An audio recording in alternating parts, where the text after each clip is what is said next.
Et bonjour à tous, nouvelle vidéo sur l'FDM. Aujourd'hui, on parle de Fuel. Nouveau L2, on repart du côté de l'écosystème ETH. Le mainnet vient de se lancer. On va voir un petit peu technologiquement, techniquement, l'écosystème. Est-ce que c'est intéressant de se positionner? Un petit tour rapide des avancées, etc. C'est pas souvent qu'on parle de TH, on est plus Solana, mais Fuel est pour moi le L2 qui se rapproche le plus de Solana. Donc, parlons-en. C'est enfin le mainnet, ça aurait dû être le mainnet depuis assez longtemps, mais bon, ça a été repoussé. Il est là, on en parle. Donc, quelles sont les innovations de Fuel?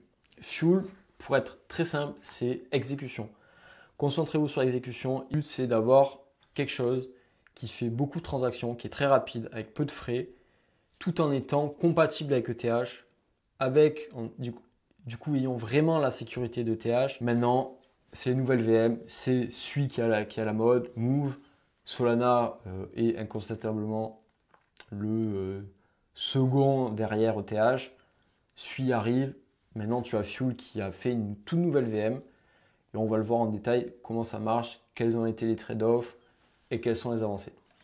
Donc Fuel, ils ont levé 80 millions, donc c'est presque 1 milliard de valuation.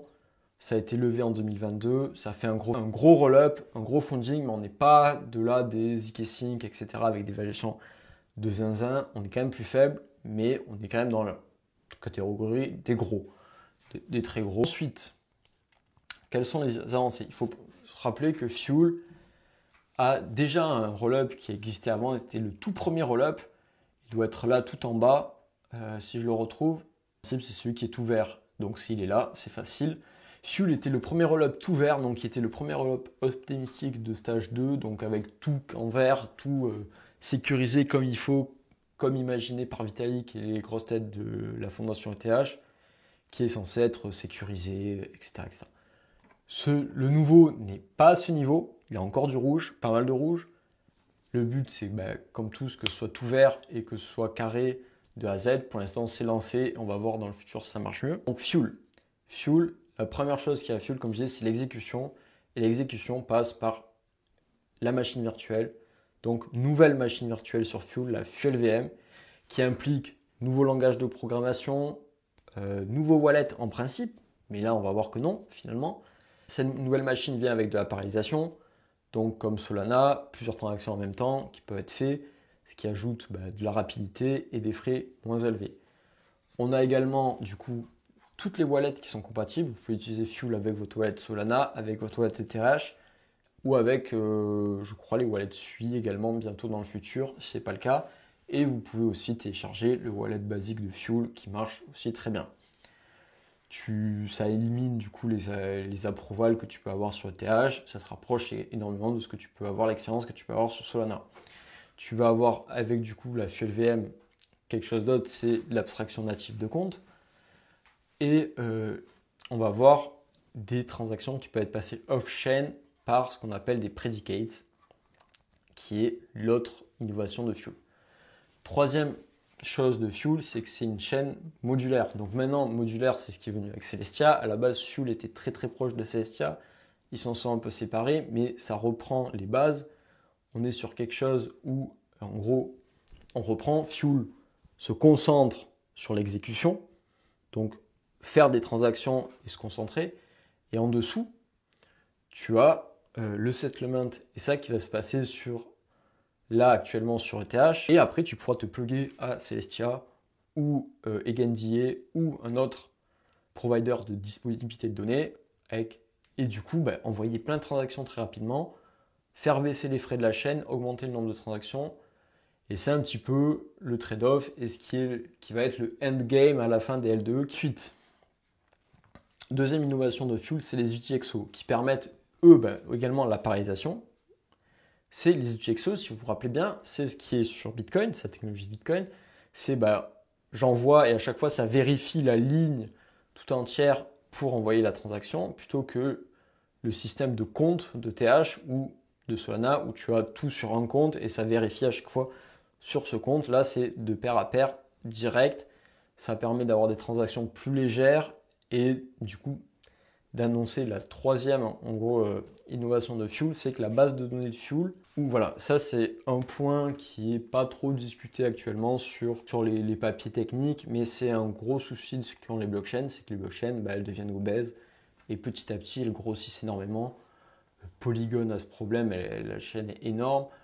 BSC, c'est pareil, ça pose un gros problème si tu veux te plugger à la chaîne plus tard, tu dois charger tout l'historique de la chaîne, et au plus il est gros, au plus c'est embêtant, au plus dans le temps ça va te demander des machines énormes, etc. etc. Donc Solana te dit, bah, c'est pas grave, on s'en fout, de toute façon la technologie va s'améliorer dans le temps, et bah, tant pis, les données bah, vont devenir de moins en moins chères. Donc pour les mêmes disques durs que tu as aujourd'hui, dans 2 ans tu auras le triple, le quadruple, et on s'en fout. Fuel ou eux, bah, ils ont fait quelque chose, une VM qui en gros est légère, qui ne consomme pas beaucoup, où tu gardes et tu stockes que l'essentiel. Donc c'est aussi une très bonne approche, et ça permet de scale et d'avoir des blockchains rapides avec peu de frais et qui dans le temps resteront décentralisés et qui vont tourner sur des plus petits hardware. Et du coup, le dernier, j'en ai parlé déjà, mais je le remontre, c'est les predicates qui, du coup, les predicates permettent, eux, de faire des petites transactions off-chain, des petits programmes off-chain qui, en fait, au lieu de tout stocker dans ta transaction, tu auras un petit programme au-dessus qui va permettre de ajouter des données pour qu'une transaction s'exécute, mettre des conditions, mettre des si, des où. Ça permet de faire de l'abstraction de compte également, c'est le principal utilisation des predicates, et c'est une bonne innovation, mais ça demande encore que les développeurs prennent la main, et là c'est un petit peu le problème sur Fuel, c'est que tu as une nouvelle VM, un nouveau langage de programmation, donc ça demande de prendre un nouveau langage de programmation. Si tu passes 6 mois à apprendre la Fuel VM et que Fuel ne marche pas, tu es un petit peu embêté. C'est le problème qu'a Starknet, c'est le problème qu'a Solana au début. C'est le problème qu'a suivi Aptos, c'est que ça coûte très cher. La principale ressource que tu as besoin, c'est d'utilisateurs et de dev pour que les gens croient en quelque chose. C'est pas ce que peut avoir Berachain. Berachain, c'est l'EVM. N'importe qui vient, ils savent tous le faire marcher. Ils viennent, tu as la doc, elle est là depuis longtemps, c'est très facile. La Fuel, tu as la doc à faire. Tu as des problèmes, tu dois directement demander à la Team Fuel, etc., etc. Tu as besoin de construire quelque chose, et c'est ce qui va ralentir, qui est plus lent et qui peut donner du mal. Donc, on a le mainnet qui est là maintenant, et on va voir comment ça se passe. Donc, le mainnet, il y a eu la phase 1 de points où tu bloquais de l'argent sur un contrat. Maintenant, ce contrat, tout a été bridge sur le mainnet. On a 116 millions. Et maintenant, tu as une phase 2 de points où tu peux utiliser sur les apps de l'écosystème Index, Mira, un money market Swayland et une marketplace, principalement marketplace qui permet à la Polymarket qui est Griffy, qui permet de trade oui, non sur Trump, etc., etc.